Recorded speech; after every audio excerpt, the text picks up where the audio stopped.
Don't breathe. Don't even blink.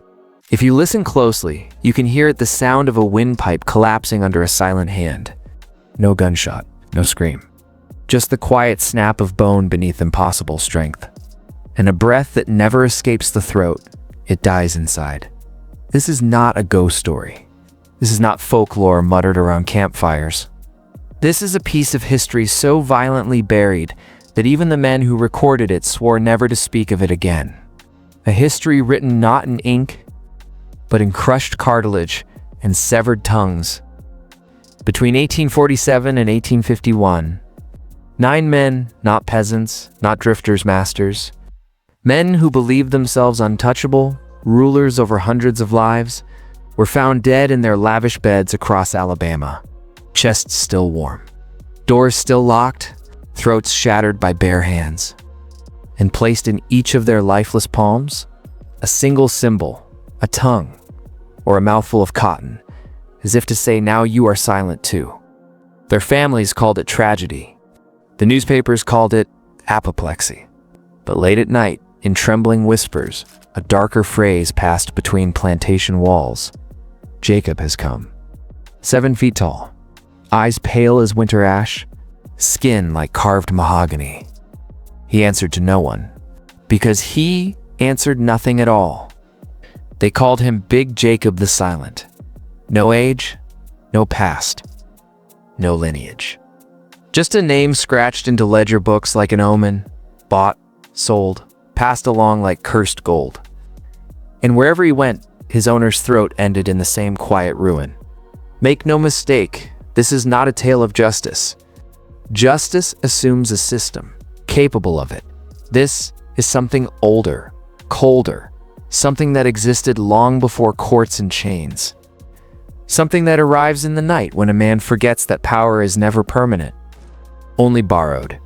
And tonight, I'm going to take you down that path, one step at a time. Deeper than the history books, beneath the archives, into the part of the American past that was never meant to be spoken aloud. Are you still here? Good. They tried to erase him with paperwork.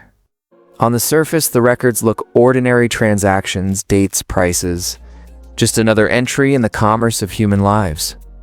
But if you read between the ink, if you trace the movement of a single name across counties like blood dripping across a map, you begin to see it a pattern too precise to be chance. In plantation ledgers from Savannah to Montgomery, his name appears and vanishes like a shadow. Jacob, no surname, mute. Purchased for fieldwork. Always written by a different hand. Always followed by silence. And then a death. The buyers were not ordinary men.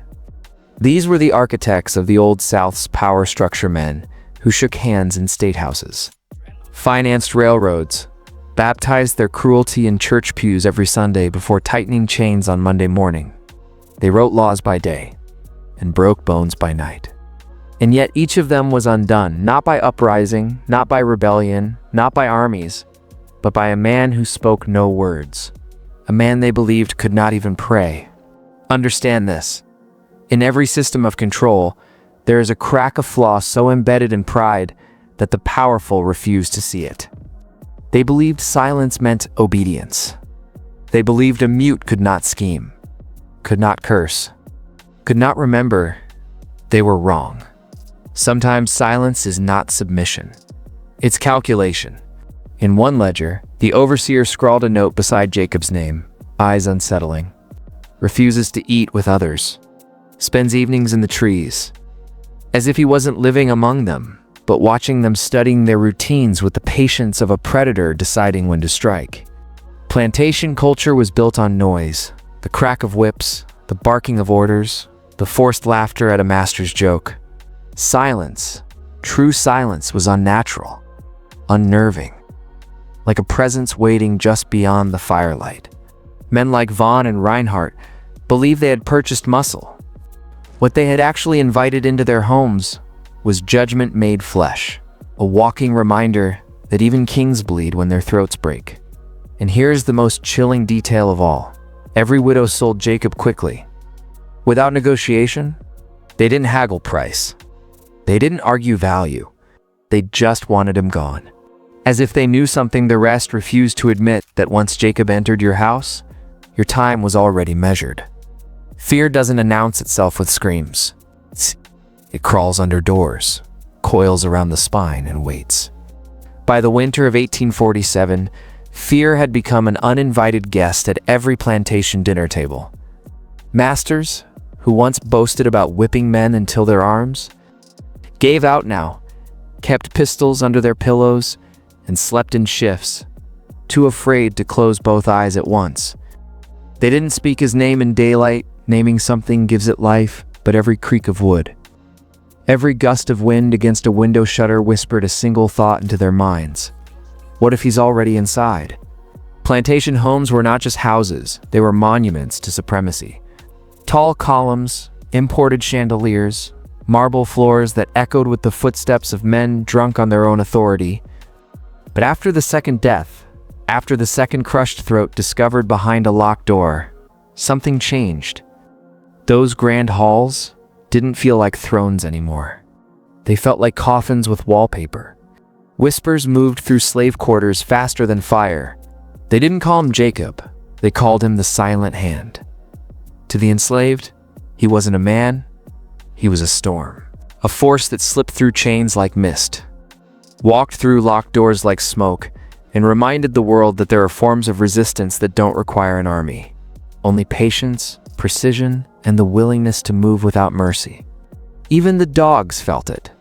Bloodhounds bred to track escaped men refused to cross certain fields at night, whining and digging their paws into the soil like they sensed something ancient and wrong moving in the dark.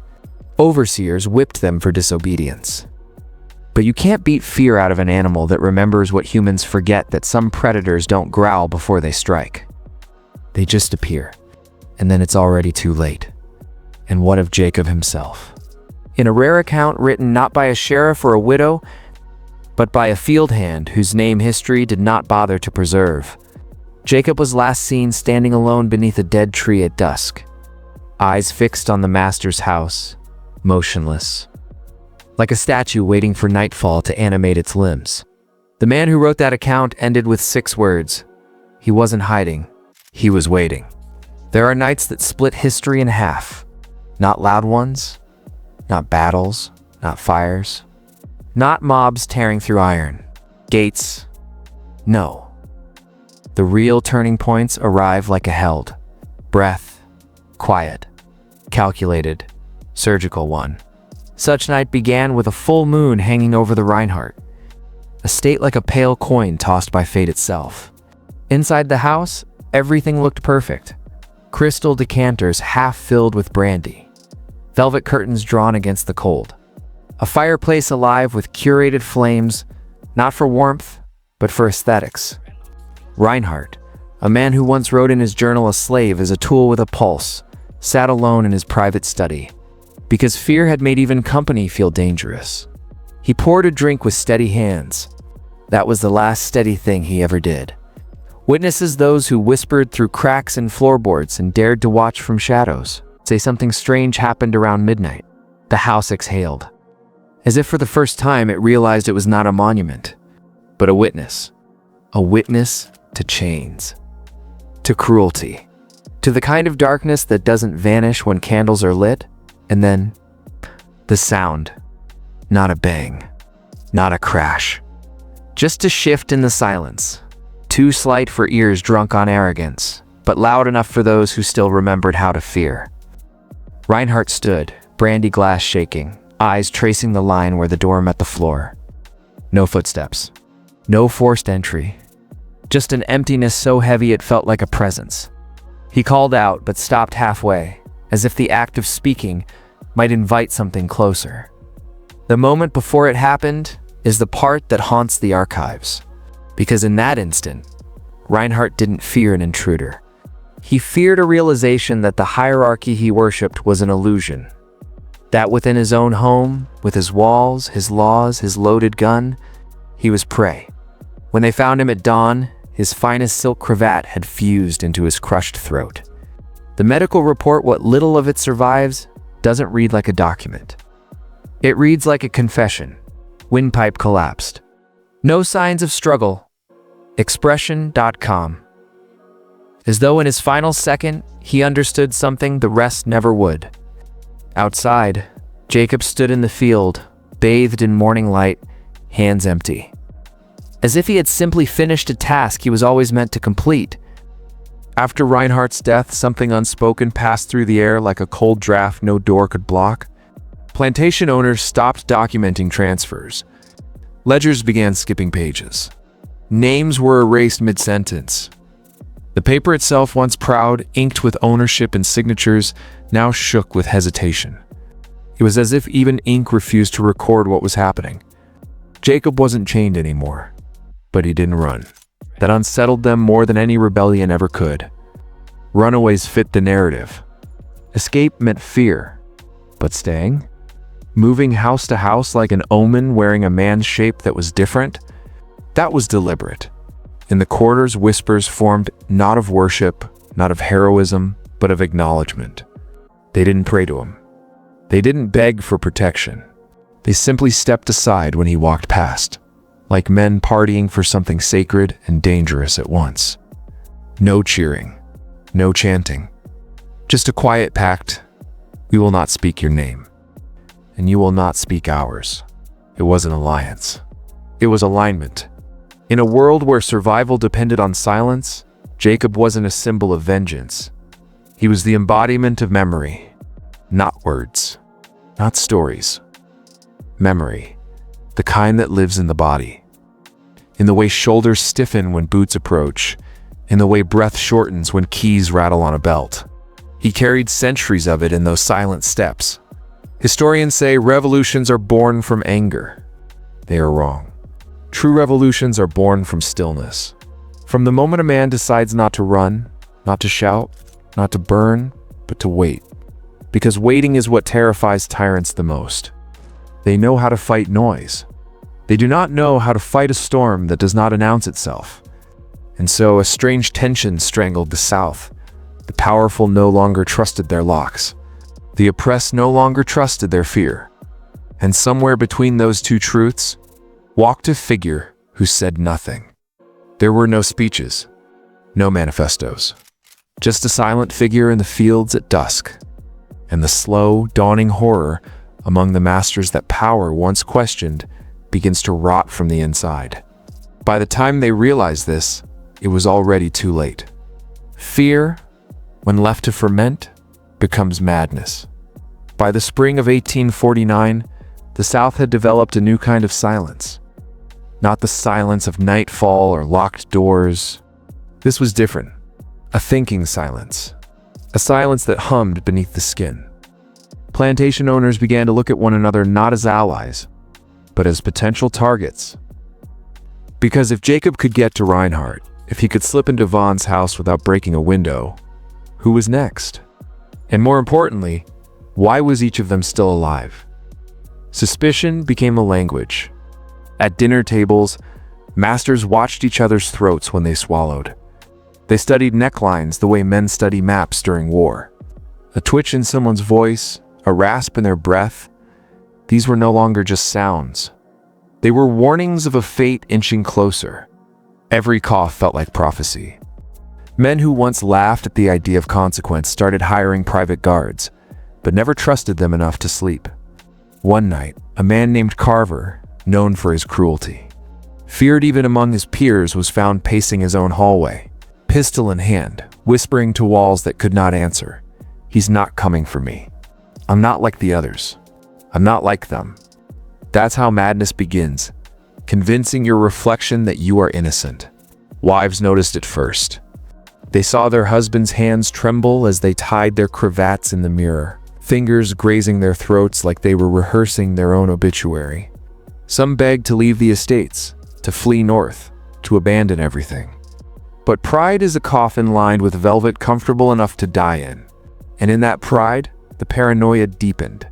One master accused his own overseer of secretly communicating with Gopa. Another fired every male servant in his house, convinced the silent hand had disciples. A third refused to speak at all during daylight, as if words themselves could attract judgment. Here's the irony. Jacob didn't have to strike again. He had already done the one thing. No uprising, no riot. No rebellion had ever accomplished. He made powerful men fear their own heartbeat. They began to wonder, what if Jacob wasn't hunting them? What if he was simply watching, waiting to see which of them would break on their own?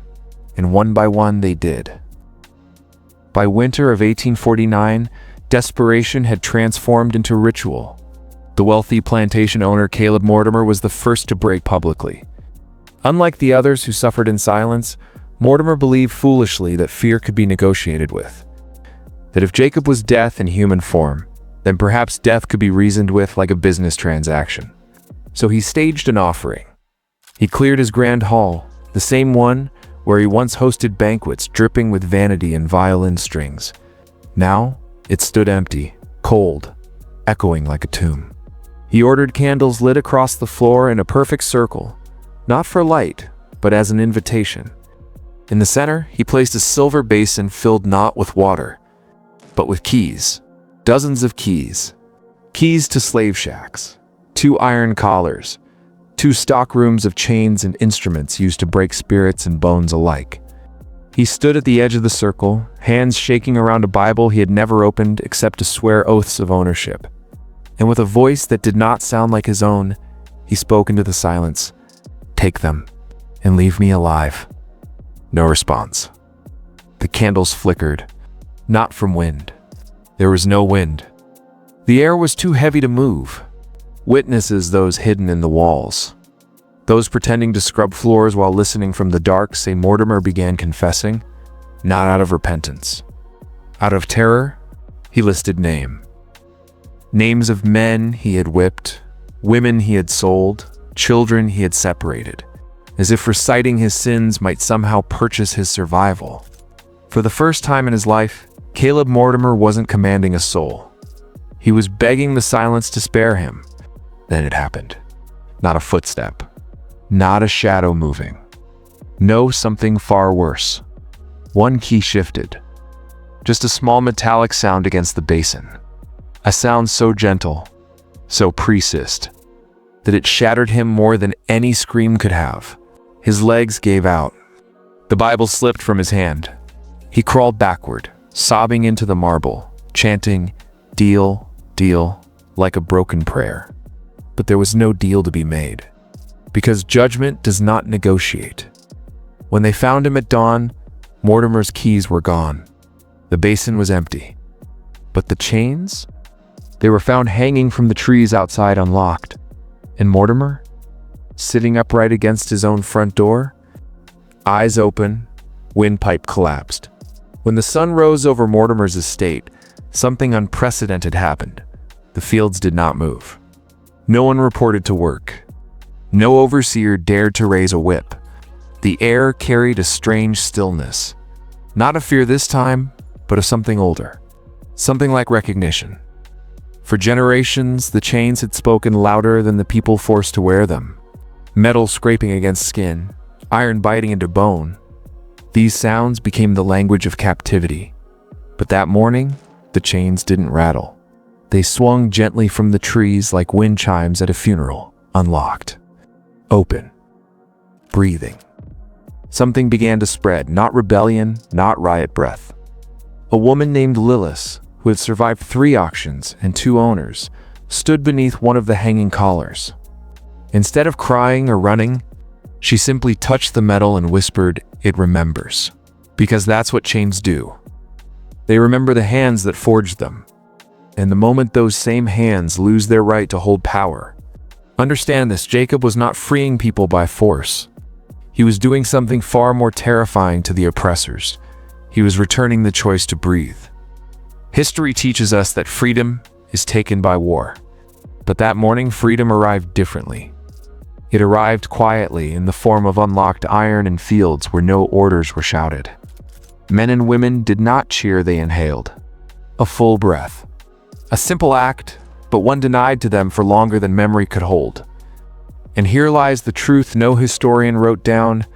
Jacob did not take their voices to create silence. He took silence to return their voices. Because silence had belonged to fear. Now it belonged to balance. By the time riders reached town to report what had happened, they could barely form the words. Not because of grief, but because none of them had the courage to say aloud what they saw. Power had left the house and walked into the fields. And Jacob, he was last seen standing at the tree line, watching, not leading, not commanding, just watching as men and women stepped beyond the invisible line that had once defined their existence. He didn't need to speak, because the land itself was now speaking for him. The moment Mortimer's keys vanished and the chains hung unlocked beneath the trees, the South faced a new terror, not of Jacob, but of memory. Jacob could be feared, yes, but a story like his? A story that proved silence could break empires. That was far more dangerous than any single man. So they did what all fragile powers do when confronted with truth. They tried to erase it. Within weeks, new orders spread quietly through courthouses and church basements, sealed the reports. Burn the ledgers. Rename the fields. Mortimer's death certificate listed respiratory failure. Reinhardt's autopsy vanished. Vaughn's name was scratched out entirely from county records like he had never existed. Even the trees holding the unlocked chains were cut down, or were repurposed for church pews as if holy words could wash blood out of memory. But here's the thing about memory. You can hide it from paper. You can ban it from newspapers. You can even preach against it from the pulpit. But you cannot kill what is carried in breath. The enslaved did not write this story. They breathed it. They passed it not through ink, but through the tightening of the throat whenever a whip cracked. Through the quiet glances exchanged when a master stumbled over his own voice trying to give an order. Through the stillness in their chest when they walked past that one spot in the field where Jacob once stood. That is why history has no record of Jacob, because he was never meant to be a record. He was meant to be a question. What if power remembered that it could be held accountable? And so, instead of writing him down, they buried him beneath new laws, new names, new monuments. They disinfected the past with marble and speeches. They called it reconstruction, redemption, progress. But late at night, when the land is quiet and the wind presses against old wood, some still swear they hear it a breath. Not a scream, not a cry for help, just a reminder, power borrowed will one day be collected. Look around you. The plantations have new names now. Subdivisions, corporate farmland, prison acres with barbed wire instead of ivy. The owners don't ride horses anymore. They ride in black SUVs with tinted windows. And the ledgers aren't written in ink. They live inside databases that track human labor by the hour. But look closely. The system didn't die. It evolved. The men who once stood on balconies counting bodies in fields have simply traded their whips for contracts and their overseers for algorithms. Control became modern. Chains became invisible. Today, when a man suffocates, it isn't from a hand crushing his throat, it's from a world that keeps tightening around him every time he tries to speak. Truth, debt, addiction, bureaucracy. Screens designed to keep him numb.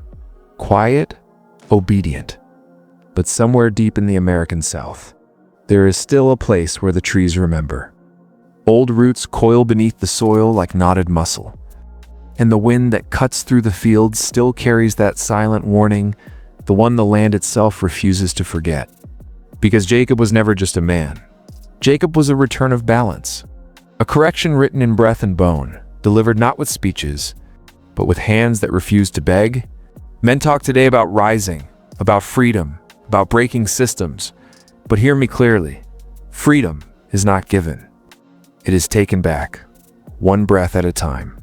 Jacob never spoke a single word, yet his silence became a language. A language every tyrant understands but will never admit they fear.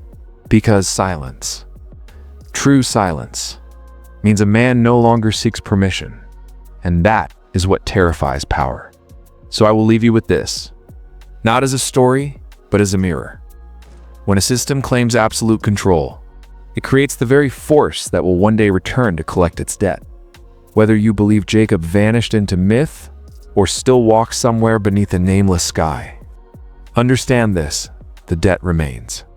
and history has a brutal way of balancing its books. If you felt something shift inside you, if this story didn't just entertain you but unsettled you, like a door unlocked somewhere in the back of your mind, leave a mark. Comment, I do not bow twice. Not for engagement, for alignment. This channel isn't for spectators. It's for the ones who are done asking.